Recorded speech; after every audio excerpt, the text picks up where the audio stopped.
So there are places you drive through, and then there are places you get stuck in. I mean, most towns are the kind you don't even think twice about, little highway blips where you might pick up gas or grab a coffee. Newberry, though that place wasn't the usual. I'll tell you right off the bat, it wasn't right. Not from the moment I rolled into town. It was sometime past 4 in the afternoon when I finally turned into the town I hadn't planned to, not even close. I was driving home after visiting some old friends on the coast, and somehow between the winding country roads of my GPS flaking out, I'd taken a wrong turn. Now I wasn't exactly eager to be there. The sky was already looking like it wanted to drop the sun fast, and I had lots of miles left to go, but there I was with the gas gauge nearly in the red. So yeah, I wasn't going anywhere without a pit stop. The sign, if you could even call it that, was a faded slab of wood with Newberry Stankel in crooked letters barely hanging on to the edge of the road. Right below it, someone had scratched in a population count 208. Probably wrong if you asked me. Didn't seem like a place where anyone kept track. As I pulled down the main street, I felt it right away, like the whole place was watching me. I had previously lived in tiny towns,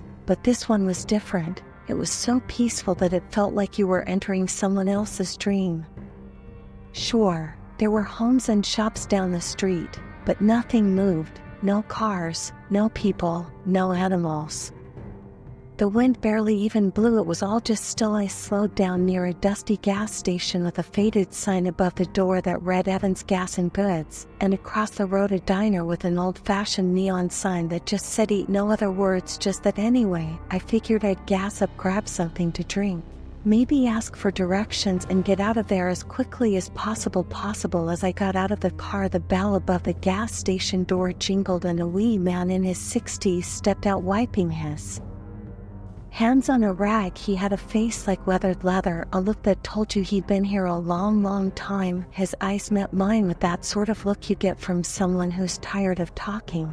But he came up to the pump without a word. Fill her up, he asked, not even a hint of friendliness in his voice. I nodded, reaching for my wallet. I didn't think this place would take cards, so I got out some cash while he started pumping. I noticed a bulletin board on the gas station wall with a single sheet of paper tacked to it, handwritten in neat old-fashioned cursive. Strangers are advised to leave before dark. Below that in smaller writing, we mean it. I raised an eyebrow, glancing over at the old man. He caught me staring, didn't say anything, just wiped his hands and finished pumping gas. So naturally I had to ask, what's with the sign? Some kind of urban legend? He just stared at me for a second, his eyes narrowing slightly. I could see him debating what to answer. It's not a legend, he said finally, his voice barely above a mumble, just a warning. We don't stay out after dark here, and we don't advise strangers to either. The way he said it, so matter of fact, made me incredibly nervous. I laughed a little, trying to shake it off. So what, ghosts or something? Big bad monsters? He didn't laugh, he didn't even crack a smile. Not something for me to explain, he said. I just pumped gas. Not the answer I wanted, but he didn't look like he'd give me anything else. I paid him, thanked him, headed across the street to the diner. I don't know why. Maybe I thought someone else could clue me in on this weird town rue, or maybe I just wanted a cup of coffee to wake myself up from whatever strange energy this place had thrown at me. Inside the diner, it was just as empty, with a flickering fluorescent light overhead and a faint smell of stale grease hanging in the air. A young waitress stood behind the counter, her hair. She was wiping down the tables with her hair tied back in a loose ponytail. When she noticed me, her face went a little pale, and she looked at the clock and then back at me, almost as if she was calculating something. She asked, not really waiting for my response, and then she grabbed a cup and filled it, setting it down in front of me and looking out the window as if she was expecting something to happen outside. What's the deal? I asked the guy at the gas station, and he told me not to stay after dark. He said in a low voice, it's not a prank. People who don't leave by sundown usually don't leave at all. I didn't know how to respond, so I just sipped my coffee.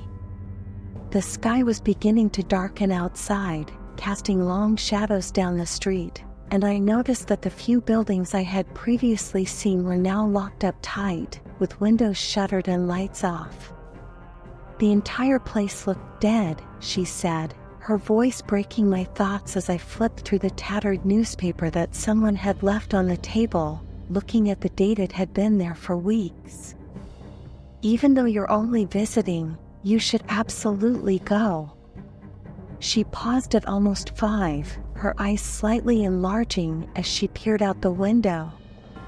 Once more she shook her head, just someone who didn't leave, and I didn't want to press her, but her words made me uneasy.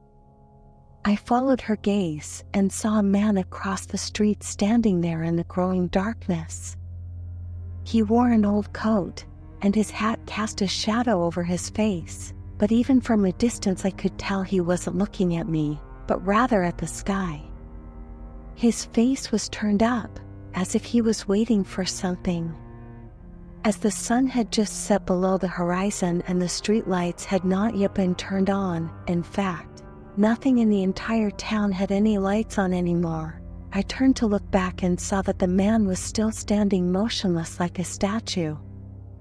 I drank my coffee and tossed a couple of bills on the counter and thanked her even though she didn't seem to notice. Her eyes were glued to the window, her body completely motionless, almost as if she was afraid to move. I turned to leave, but before I could reach the door, she grabbed my arm, her grip surprisingly strong. "Whatever you do, don't stop," she said, her voice barely a whisper. "Once you're out of town, don't look back. Don't slow down, just keep going until you're miles away." I nodded, my heart pounding a little faster now, and stepped outside. The man across the street was gone, vanished like he'd never been there at all. The streets were empty. The silence hit me like a freight train. I walked quickly back to my car, my footsteps echoing in the stillness. Every sound amplified 100 times over. When I got into the car and turned the key, I felt a surge of relief as the engine came to life. I pulled out onto the main road, glancing back at the gas station and diner, both now completely darkened. Headed towards the edge of town. As I drove, I couldn't shake the feeling that I wasn't alone. You know, that unmistakable feeling you get when you know that someone is watching you. The road was pitch black, no street lights, no cars. There was only the dim glow of my headlights cutting through the darkness, and every few seconds I felt the urge to check my rearview mirror to see if anyone was following me, but I refrained from doing so and instead focused on the road, as the waitress had instructed. I gripped the steering wheel so tightly that my knuckles turned white, and the trees on either side of the road appeared to close in their branches, reaching out like twisted fingers. Then in my peripheral vision, I noticed an odd figure standing by the side of the road. It was difficult to see in the dim light, but it was there.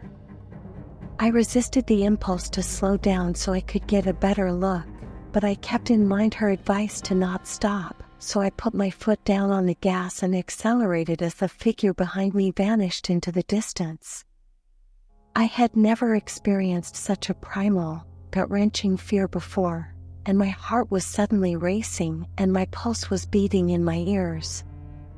It took all of my willpower to keep driving and keep my eyes forward and not look back because of the terror that made me feel like a hunted animal. But every mile or so, another figure would appear by the side of the road, barely visible on the edge of my headlights. Some of them were closer than others, but they were all silently watching. When I finally saw the lights of the next town up ahead, after what seemed like an eternity, I was relieved like never before. I sped into town, my hand shaking on the wheel, and pulled into a gas station just off the main road. I told myself it was a trick of the light or my mind playing tricks on me, but deep down I knew it wasn't. Whatever these things were, they weren't figments of my imagination. Breathing heavily, my heart still beating a mile a minute, and looked around. No shadowy figures, no eerie silence, just normal people going about their business, completely oblivious to the nightmare I'd just driven through. I got out of the car and went into the gas station, my legs shaking as I walked. The clerk behind the counter gave me a curious look, probably wondering why I looked so rattled, but I didn't care. I grabbed a bottle of water, paid for it, and went back to my car, still half expecting to see one of those figures standing outside, but there was nothing. I sat in the car for a while trying to calm myself down, but I couldn't shake the feeling that something had followed me from that cursed town. I eventually made it home, but I haven't been the same since. I can't drive at night anymore. Not without feeling that same fear creeping up my spine, stalking me every minute of every day and every now and then. When I'm driving alone, I swear I catch a glimpse of a figure standing by the side of the road watching me from the shadows when I'm lying in bed late at night. I occasionally hear a faint whisper in the back of my mind telling me to come back and stay just once until the sun sets, and for a brief moment, I consider it.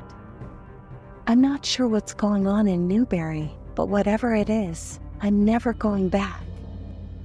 That town has its own rules and ways of doing things, and I don't ever want to see them again.